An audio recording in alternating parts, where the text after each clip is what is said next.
There she is. You want a treat? You want a treat? All right. She says, heck with that. I'll just go up and get it. Now, I'm Laura T. Dream Deals 123 on eBay and the Silver Owl Thrifter on YouTube. Let's talk about what sold.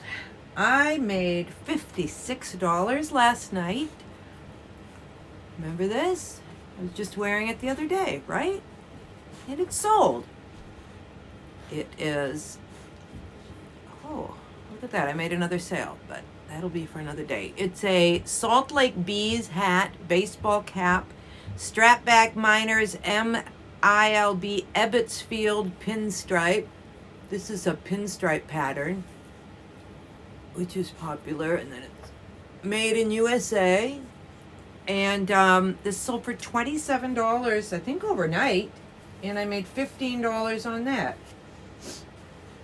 These two I just listed. It's a pair of a Land's End woman's swimsuit, 18 swim skirt, blue, long, modest, and this sold for $22, and I made $12 on that. Paid $2 for that, paid $2 for the hat, paid $1 for this next thing. It's a vintage pillowcase. Vintage white lace standard pillowcase, embroidered cottage core, 100% cotton. Sold for $17 in about a month. And I made $10 on that, so I made $56 gross and $37 net. Nice margins. And I've made $9,138 gross and $4,580 net for the year. All right, what's happening? What's happening? I wanted to just talk about some basic eBay stuff for maybe people who are new to eBay or new to this channel. If you're getting started, here's some recommendations. Find something that's interesting to you, that you're interested in, that you know something about or would be really happy to learn something about. Like for me, it's I do clothing, I do home goods, I do linens, I do books. I like those kinds of things. I feel like I have a pretty good knowledge about them. And you can find them, and if it's something hopefully that's readily available, like I can find most of these things easily at a good low price, which brings me to my next point. In the beginning, especially if you're just getting started, you gotta get stuff at a very low price unless you're absolutely sure that it has a high sell-through, and that means looking at the solds, looking very carefully at the solds, because they can be tricky.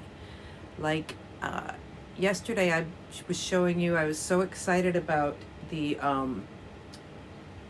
big soup tureen, beautiful soup tureen I got, and I still think it's a good buy. But as I was doing more research, like when I looked for the sell-through and I said this one sold for $125, actually the one that sold for $125 is a little bit different, a little different pattern. It looks similar at a glance, but looking up close, so I couldn't actually find this exact pattern.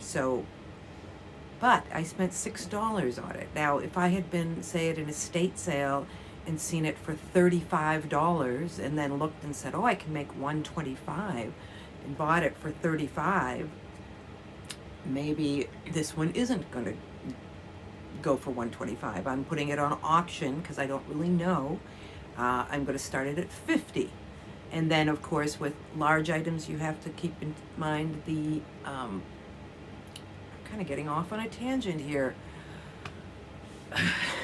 Surprise, surprise. If you're new here, I go off on lots of tangents. This channel is kind of morphed into more than just eBay. It's just about eBay and whatever else Laura wants to talk about.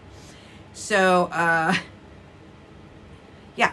So if I still think I'm going to make good money on it, but the point I'm trying to make is I paid low enough on it, and I like it enough that if it didn't even sell, I mean, I could put it on my shelf or give it to my sister Andrea. Really liked it. And uh, okay, here's another thing. And then I also would suggest have a little mix of things. Like, just, you could do all clothing, and that's fine, because clothing is so broad of a category. But let's say you're doing something super specialized, it might be a little harder to find.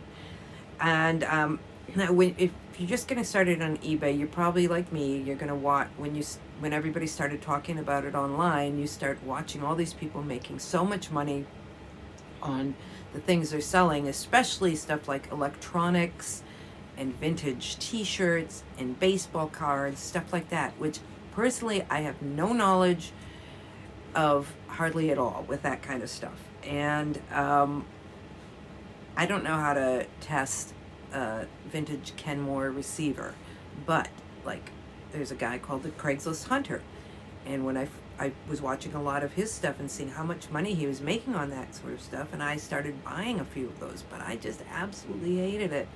Didn't know anything about it, didn't know how to test it, took so much storage, so hard to ship, so many returns or problems because it wasn't what the person wanted. So, but he is the Craigslist Hunter, Pete is his name. He is a former DJ and knows all about that kind of equipment and music and everything. So he does really well on that.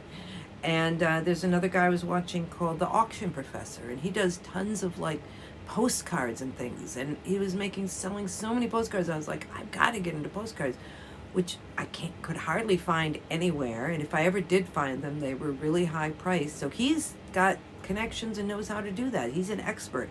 But for me, going down that rabbit hole takes me away from spending my time on something that I could actually make money on and I have more expertise on. Other tip is, if you are going to flip it, before you buy it, make sure you have a box for it. It can be so tempting to see that large item, whatever, lamps. I got into a lamp thing for a while, but they're very hard to sell. And the one or two that I did sell, and they ended up breaking or something on the way. So, yeah, have a box for it and understand how much the shipping is going to cost on everything before you buy it. Know in your head, okay, this is under £1. It can go first class.